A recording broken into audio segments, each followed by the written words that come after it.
आज हम बात करेंगे नेपाल और फिलीपींस में हो रहे प्रोटेस्ट की और आपको बताएंगे कि आखिर वहां नेपोटिज्म के खिलाफ क्यों लोग प्रदर्शन कर रहे हैं।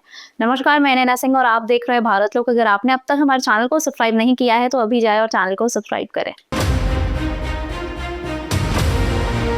सबसे पहले नेपोटिज्म क्या होता है इसके बारे में बात करते हैं।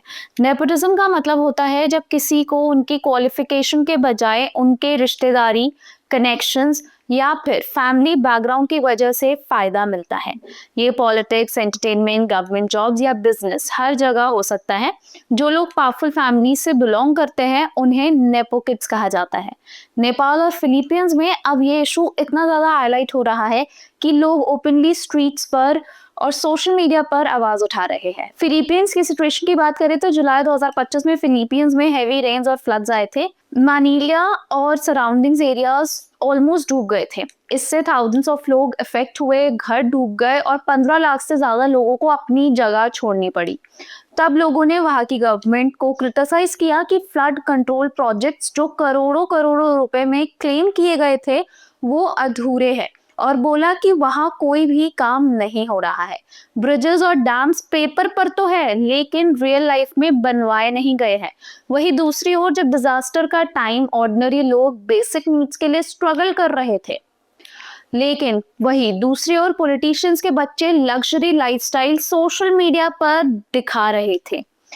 ये डिस्पैरिटी और गवर्नमेंट की लैक ऑफ एक्शन पब्लिक को बहुत ज्यादा चुभ गई और तब नेपो किड्स एक ट्रेंडिंग टॉपिक बन गया। कहा जा रहा है कि 21 सितंबर को फिलीपींस के लोग स्ट्रीट प्रोटेस्ट भी प्लान कर रहे हैं। हालांकि इन सब के बाद वहां की गवर्नमेंट ने करप्शन की इंडिपेंडेंट इन्वेस्टिगेशन का एक ठोस कदम उठाया है। साथ ही वहां अब इनकम्प्लीट और मिसमैनेज प्रोजेक्ट्स को रिव्यू किया जा रहा है और फ्यूचर फंड्स का एक हिस्सा हेल्थ और एग्रीकल्चर जैसे बेसिक नीड्स में डाला जा रहा है। वही दूसरी ओर हम नेपाल की बात करें तो नेपाल में पहले भी यूथ ने नेपोटिज्म और करप्शन के खिलाफ काफी प्रोटेस्ट किए हैं। उन्होंने डिमांड किया कि पॉलिटिकल पावर का मिसयूज फैमिली के फेवर में ना हो और गवर्नमेंट रिसोर्सेज सिर्फ पब्लिक बेनिफिट्स के लिए ही हो। नेपाल प्रोटेस्ट में कुछ नेपो किड्स के नाम काफी ज्यादा हाईलाइट हुए हैं इस बार, जैसे कि सौगत थापा। बता दें ये फॉर्मर लॉ मिनिस्टर बिंदु कुमार थापा के बेटे हैं। लोगों का मानना है कि इसने चेंबर ऑफ कॉमर्स का इलेक्शन केवल अपने पिता के कारण जीता है, ना कि कोई क्वालिफिकेशन के कारण। दूसरा नाम इस प्रोटेस्ट में जो हाईलाइट हुआ है वो है श्रृंखला खाटीवाड़ी का। ये फॉर्मर हेल्थ मिनिस्टर विरोध खातीवाड़ी की बेटी है जिन्होंने मिस नेपाल वर्ल्ड का टाइटल अपने पिता के कारण ही अपने नाम किया है। इस लिस्ट में अगला नाम आता है बीना मगर का, जो फॉर्मर पीएम पुष्प कमल दहल की बहू है। ये नेपाल की वाटर मिनिस्टर भी थी लेकिन इन पर करप्शन के कई आरोप लगे हैं। इसके अलावा इस लिस्ट में एक नाम काफी फेमस है, वो है शिवाना श्रेष्ठा का। ये नेपाल के पूर्व प्रधानमंत्री शेर बहादुर देवुआ की बहू है। इसके अलावा भी इस नेपोटिज्म की लिस्ट में कई नाम और शामिल हैं। यूथ और कॉमन सिटीजन एक्टिवली डिमांड कर रहे हैं कि जस्टिस हो और ट्रांसपेरेंसी बनी रहे। यानी कि कुल मिला के दोनों ही कंट्रीज में नेपोटिज्म की वजह से खूब उथल पुथल मची हुई है। हालांकि बस इन दोनों कंट्रीज में ही नहीं, पूरे एशिया में नेपोटिज्म का इशू समय समय पर उठता ही रहता है। पर आखिर ऐसा क्यों है, चलिए इस पूरी कड़ी को समझते हैं। एशिया की कई कंट्रीज में पॉलिटिकल फैमिलीज या जो बिजनेस डायनेस्टीज है वो डोमिनेट करती है। फादर, मदर, सिबलिंग सब पब्लिक रोल्स में होते हैं और जब पावर कुछ फैमिलीज के पास हो तो डिसीजन और गवर्नमेंट कॉन्ट्रैक्ट्स उनके इन्फ्लुएंस में होते हैं। इससे प्रोजेक्ट्स अधूरे रह जाते हैं और मिसयूज होते हैं। वही सिटीजन्स और मीडिया रिपोर्टिंग करते हैं लेकिन लीगल आउटकम्स डिलेड होते रहते हैं। और अब जेंजी और मिलेनियल्स सोशल मीडिया का यूज करके अपनी आवाज उठा रहे हैं। ये ट्रेंड और हैशटैग पब्लिक प्रेशर क्रिएट कर रहा है।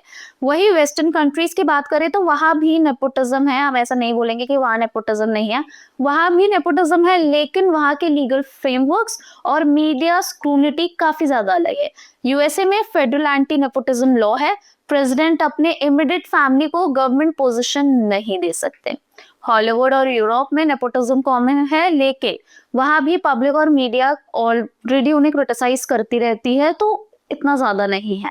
अब इन सिचुएशन से सीखने वाली बात क्या है वो बताते हैं। अब इन सिचुएशन से ये सीख सकते हैं कि ट्रांसपेरेंसी और अकाउंटेबिलिटी बहुत ज़रूरी है।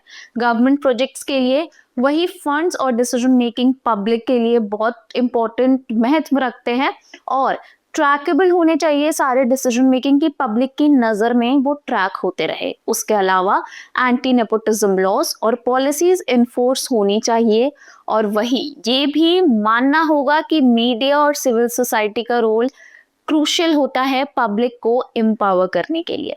फिलीपींस की सिचुएशन की बात करें तो वहां पर सिटीजन एक्टिविज्म चेंज ला सकती है, पर ये सब इम्प्लीमेंट कब तक होगा, कितने टाइम में ये होगा, ये तो अब समय बताएगा।